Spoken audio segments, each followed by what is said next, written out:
Isang Chinese ang nirescue ng mga otoridad mula po sa isa sa mga nakakandadong gusali sa ni-raid na Pogo Hub sa Porac, Pampanga. Ang biktima, ilang araw nang hindi nakakain matapos i-detain doon. Balitang hatid ni Jamie Santos. Sa rescue, sir. Rescue, DSWD.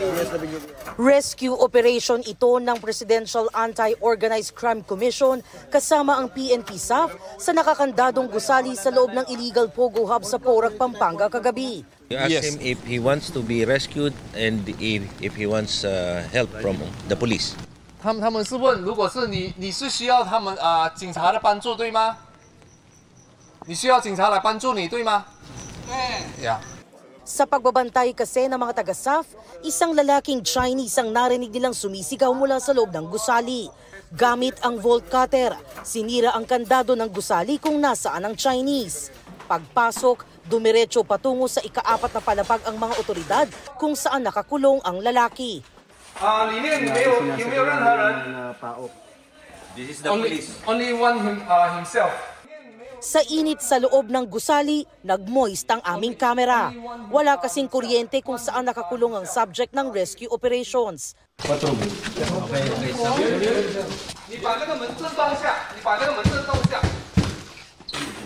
Sige, okay na kayo. Sa room number 4, natunto ng Chinese national. Nakitaan siya ng ilang pasa sa katawan. Kasama ang interpreter, kinausap ni Yusek Gilbert Cruz ang nirescue. Kwento niya, ilang araw na siyang walang kain. He said he has been detained in this room for more than 10 days. 10 days already. That's why some of the bruises.